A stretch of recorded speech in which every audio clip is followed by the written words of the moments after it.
another Aligner Insider podcast.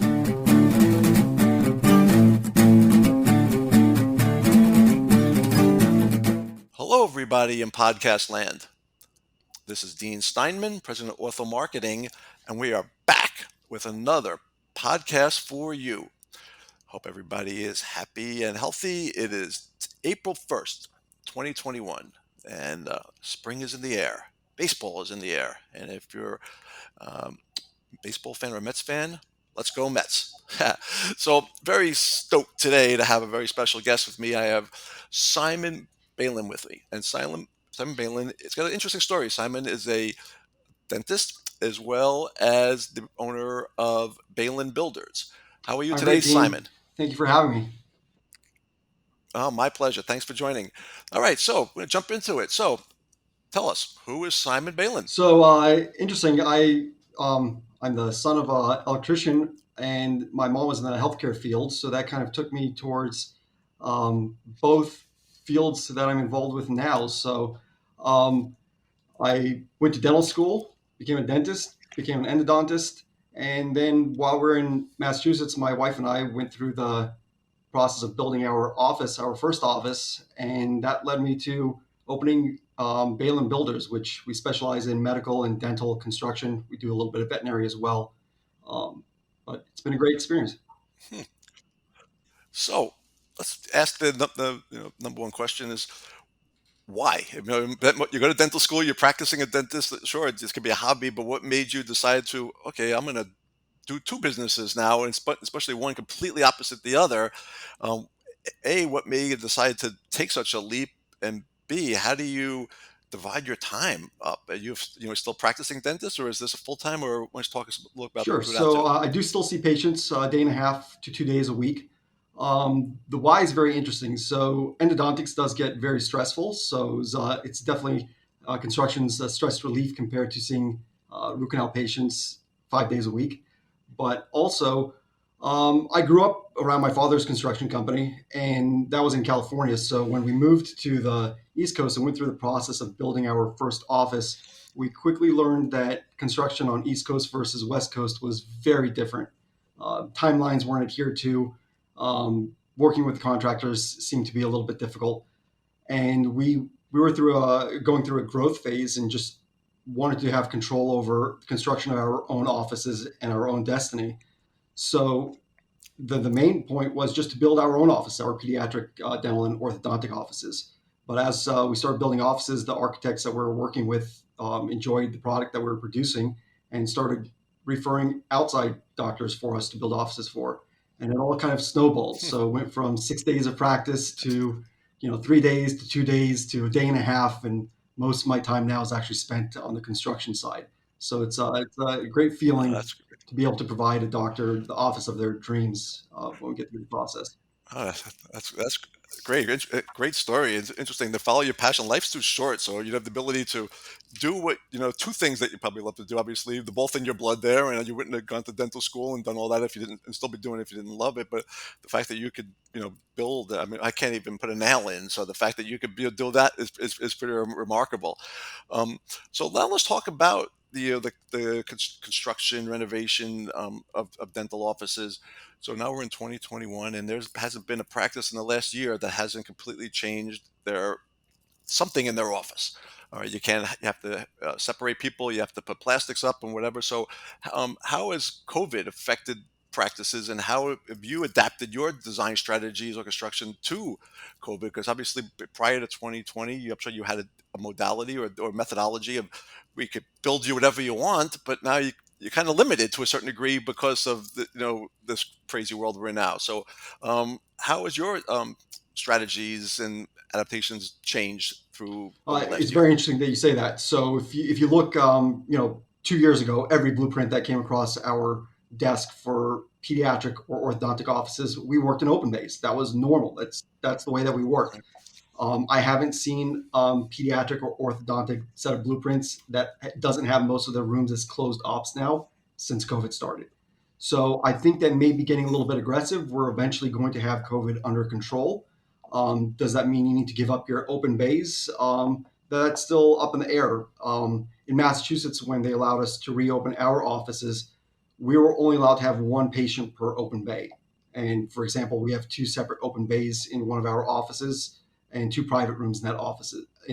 So we went from seeing 8 patients at a time to now I can only see four.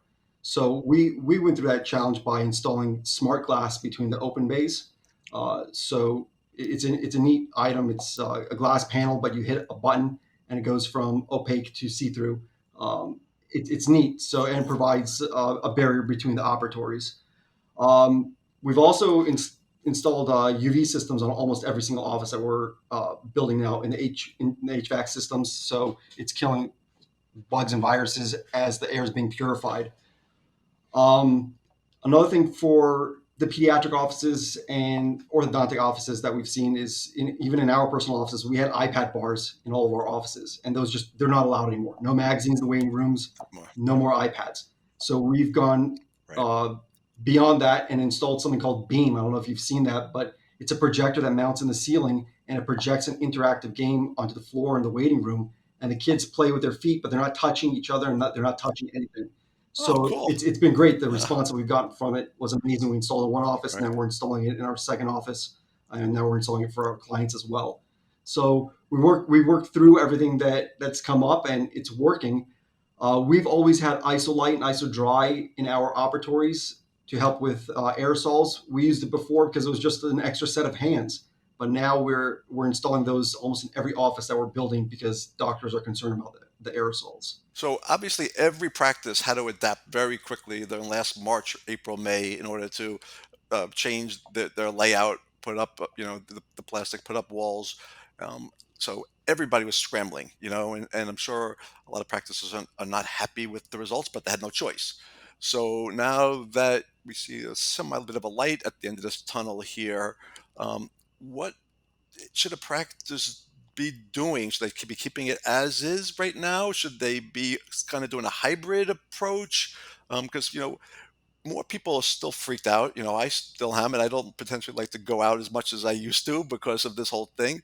And with virtual orthodontics, virtual dental care, it's been a boom for a lot of our clients from people being able to do consults without even coming into the office now.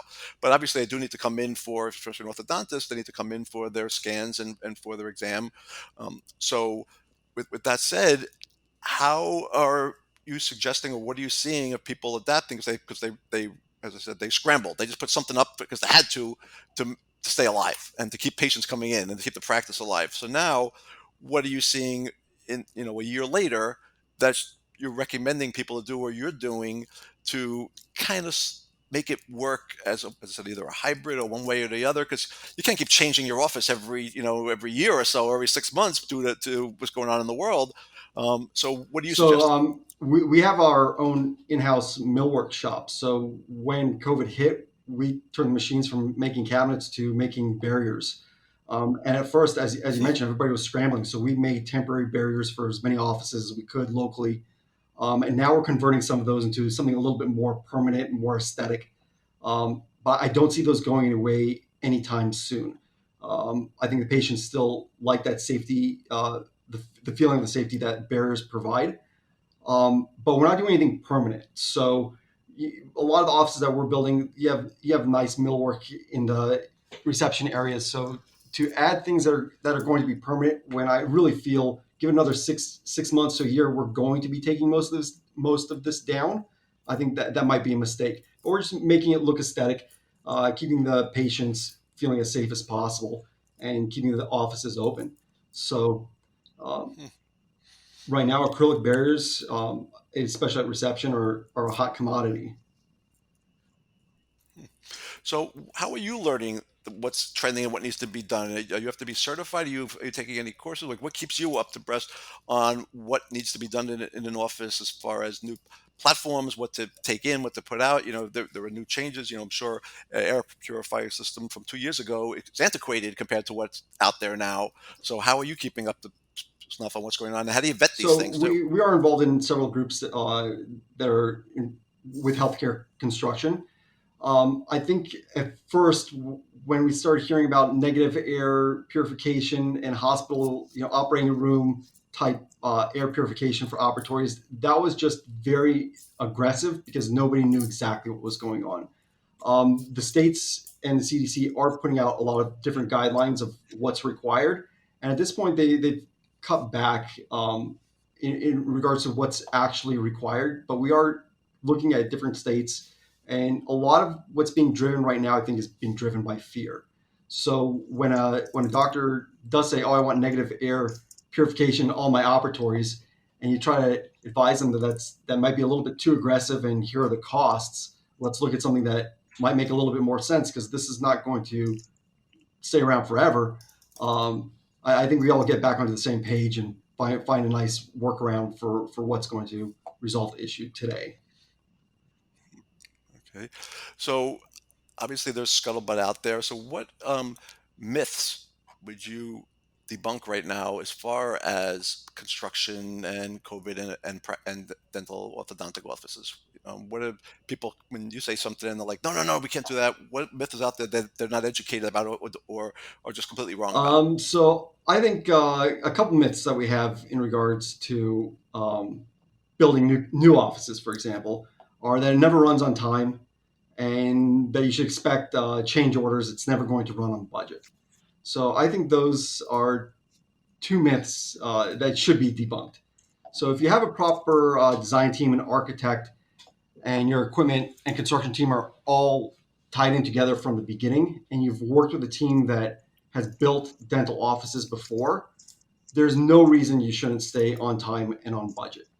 So Okay. Robin Sharma has a quote: "Everything's built twice, first in the mind and then in reality." So if we follow that quote, and you have a design and architect firm that you're working with, when they present the design to you, I mean, we present that in 4K type drawing renderings. You can walk through the space in a 3D walkthrough and know exactly what to expect before you ever pick up the hammer and nail.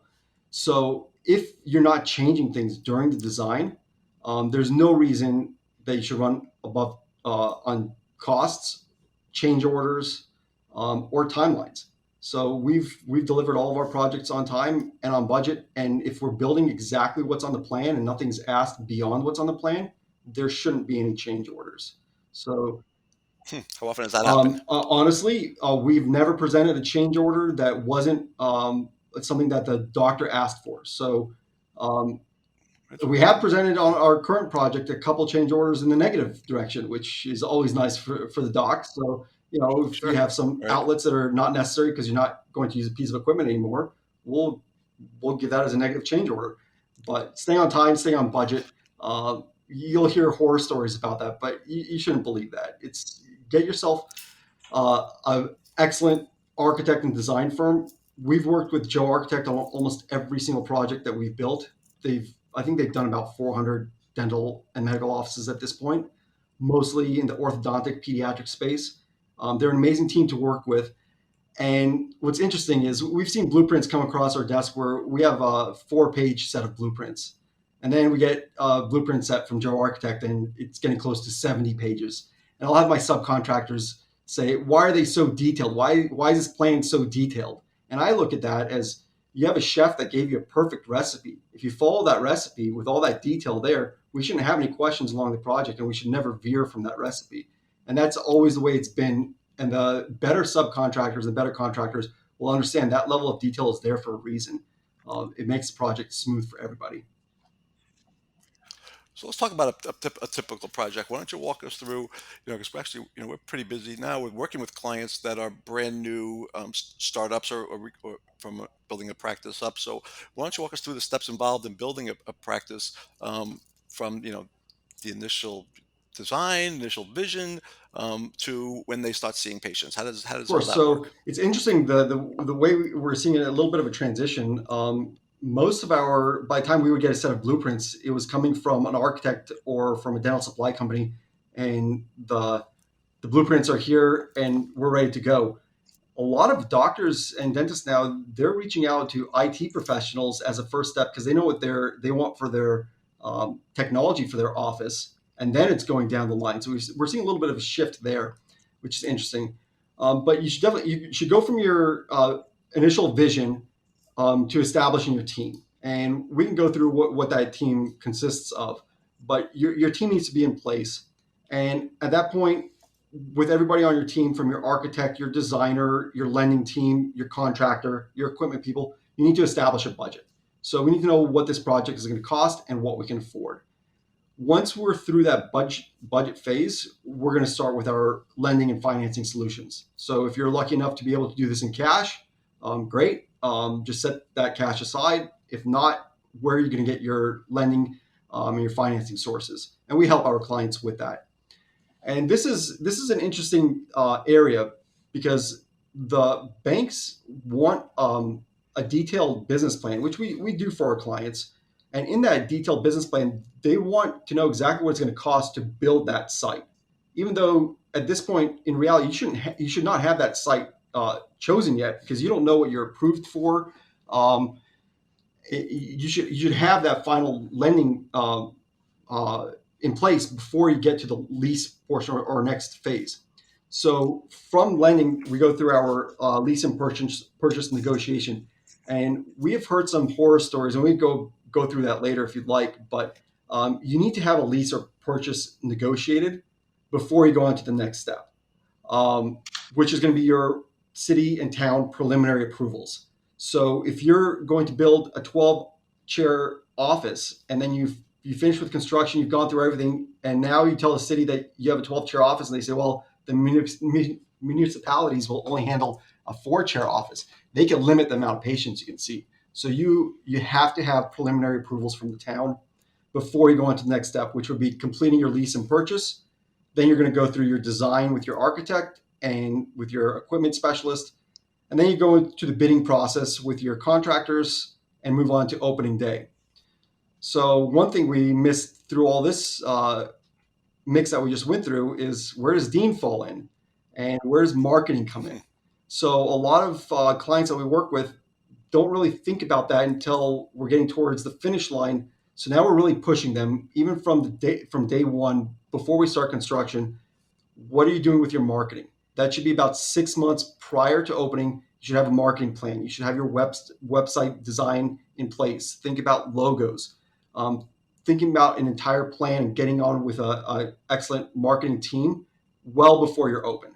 You don't want to open the office and then think, how are we going to fill it with patients? With my personal offices, we do that about 6 months prior. And when we open our first days, we have patients in the office that are ready to see us. So it's important to have marketing uh, throughout the entire process at the back of your mind and brought to the forefront before opening day. Right on. I mean, same thing. We put together a plan, just like when you do construction. There has to be, steps involved. From design to filings to build outs to finishings, et cetera. And same thing with a marketing program. We plan it out from coming up with the brand to how soon before the practice opens the website be launched to from a new practice to what you need at the beginning, moving forward every several months. You have to adapt and come up with the right strategy in place, and same thing there. So what when it comes to coming up with an actual design, um, or finished product, is that what's the main onus? Is it on the designer or architect? Is it on you just or hand the plans and say, okay, build it? Or do you get involved with the creation design part of it? Or they just say, here you go, that's what we want, make it. Great question. So hopefully, the dog has some sort of vision of what he or she wants, and this happens one of two ways. So typically, we see it. It depends on who they spoke to first. So if they've reached out to their equipment supplier, many times the equipment supplier will provide a set of blueprints for the space. These are very basic blueprints with the equipment in place, and then you'll find an architect that'll sign those blueprints. You'll have somebody on a design team, but then you're putting many different players from different teams together. What we like to see is working with an architect that has designers in house. So you'll have a questionnaire. We have our own questionnaires that we send out, and then the architect will also send out a questionnaire. How many ops you're looking for, what type of configuration, whether it's open bays, closed rooms, what type of equipment you like. It's a very detailed set of questions that help them build the vision that the doctor would like. And from that, there will be several design meetings. So a few of them will occur over Zoom, and with the architect that we've worked with, as I mentioned with Joe Architect, we fly out to Colorado. They'll set up a design room. We'll go through all the finishes in that room, um, and you see an exact design of what the office is going to be in a drawing form, video walkthrough before we go on any further.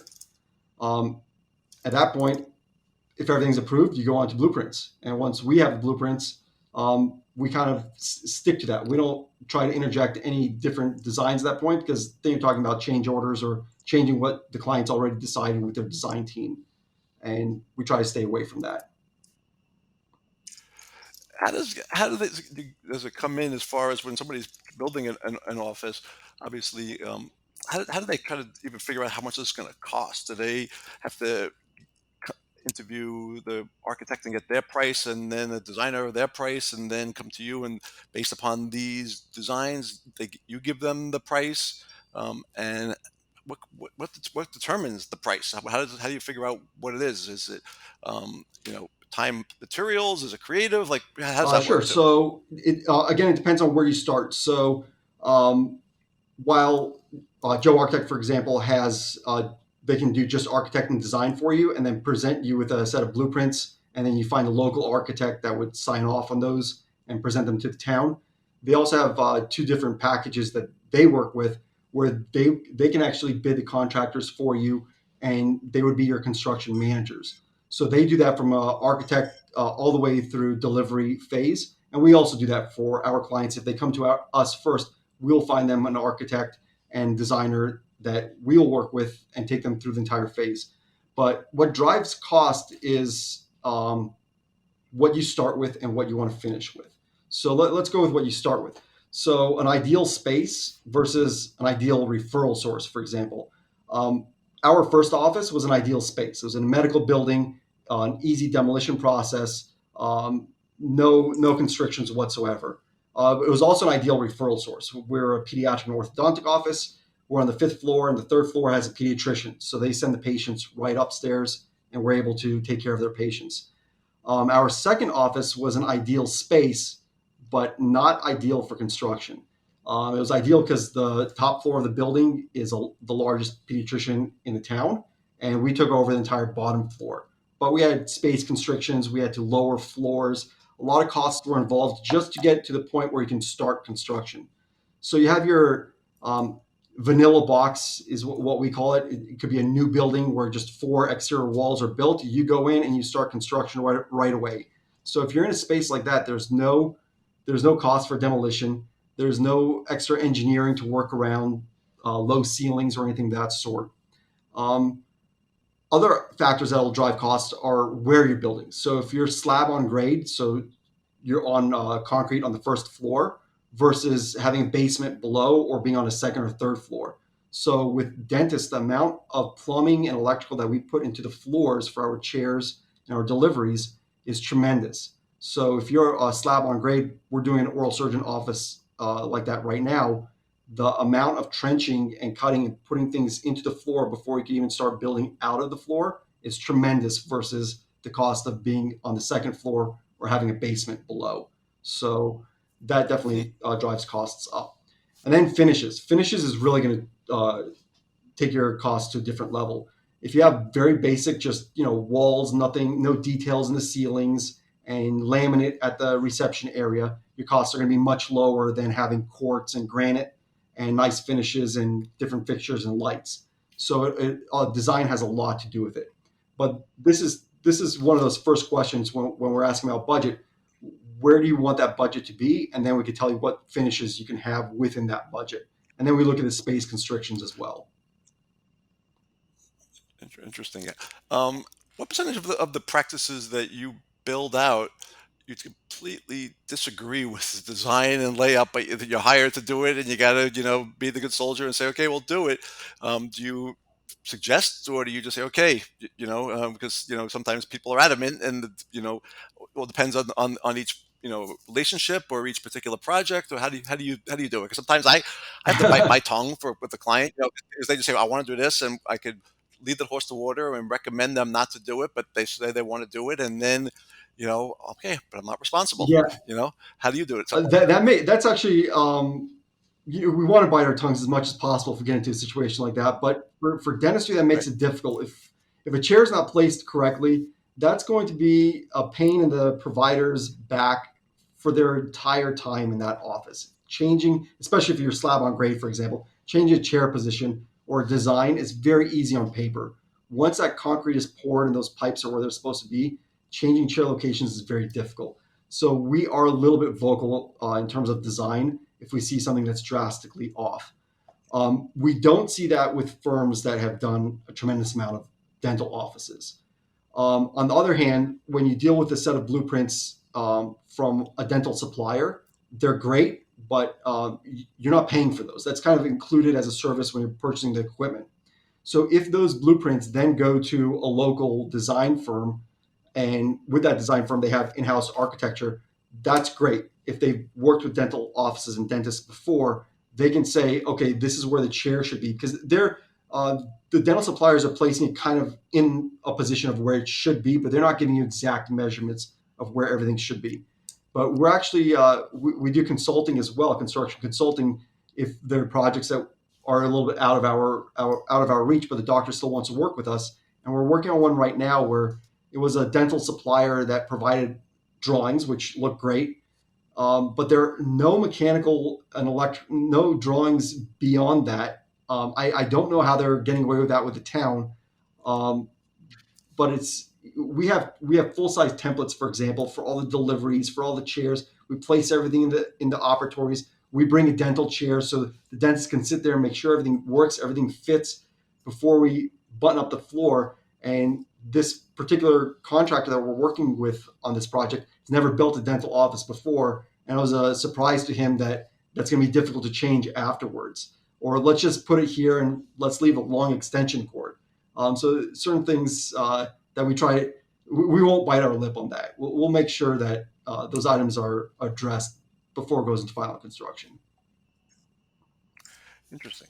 So, Simon, so have you had to give one bit of advice to somebody that is going to be opening a practice? Um, how soon before they want to open do they should they start looking? And what advice would you give them as far as, okay, I just graduated dental school, or I just moved into an area, and I want to, blah blah blah, or I want to expand. Um, so what advice would you give them as far as how soon to start beforehand, and then what advice would you give them in general? So first off, there are great courses on how to open a dental office. So either work with somebody in that space that has done it before and can provide advice along the way, which I try to do with all of my doctors. We've built our own offices. We've had our own successful offices, my wife and I. Um, Before we opened our first office, we did take breakaway seminars. It's a Scott Loon course, and he teaches opening dental office from vision all the way through opening day. And while it's geared mainly towards general dentists, there were enough pearls of wisdom gathered there that we were able to apply towards our office. Because if you're fresh out of school or you've been associate for a year or two, you've never submitted a claim form to an insurance company. You've never done 90% of the back end office of dentistry, which day one in your own office, you're going to have to do that. I remember day one in our office, we realized we didn't have a patient intake form. Um, Day one. So you don't think about all these things because you're so nervous about getting construction right, getting the look of the office right, pleasing your patients. Some of the things you forget about. So we did take that course. I highly recommend it. Also, you have to have your team in place. That starts with your hopefully your accountant. If you've been an associate for a little while, you should have an accountant. You will absolutely need an attorney to review documents, starting with your purchase, your lease, through your construction documents, your architectural documents. You have to have a great lending team. We've worked with Live Oak, we've worked with Wells Fargo, we've worked with Bank of America. Several of these banks are have dental specific programs or are dental specific.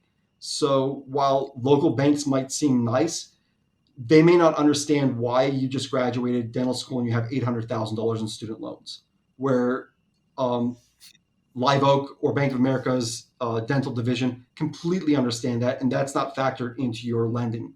So that's a way to go. I don't think you're going to save anything by using local banks, but there are also local banks that do understand dentists, and they're fine with those high student loan numbers that we now have. From there, you have to have an excellent design and architectural firm. And while you're working with them, you need to have your equipment lender, I'm sorry, your equipment provider in place. So whether that's Benco, Shine, Patterson, whoever you want to use, you have to have a team member there that you're happy with and that you want to work with. You're going to work with them hand in hand through the entire process, and they're there to make sure that your constructions, in terms of your equipment, is done correctly. Your chairs are placed where they should be, um, from their construction. So find a construction team that has built dental and medical offices. Sometimes people think, oh, I'm going to find somebody who's done additions on homes and residential, and I'm going to save a little bit of money because they're not commercial contractors. And we've seen that not go so well. There are a lot of differences in the construction of medical and dental spaces that typical residential contractors just they don't know enough about it. Um, Definitely your IT team needs to be in place. Everything now, we don't use, nobody's using paper charts anymore. So IT needs to be in place from Right. the beginning.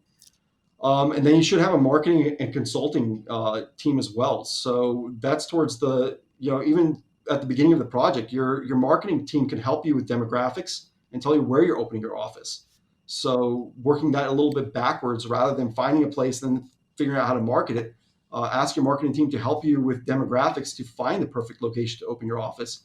Um, and beyond that, you should have insurance in place and investing for the future. And last but not least, we say happy wife, happy life, or happy spouse, peaceful house, whichever method you want to use there. You have to make sure that whoever is at home is on the same page as you. It's going to be a stressful process, no matter uh, who you're working with. It's going to be new if this is your first office. There's going to be a lot of back and forth. I mean, the hundreds of emails that go back and forth for choosing finishes, approving cabinets, for example. You will be busy with all of that on top of your normal day-to-day seeing patients if you're an associate at the time. So just ensure whoever's at home, whoever's on your team with you, knows that it's going to be a little bit stressful for that 16-week construction period and 16 weeks prior to that during the planning period. Right. So Bu- Buckle down. yeah, Exactly.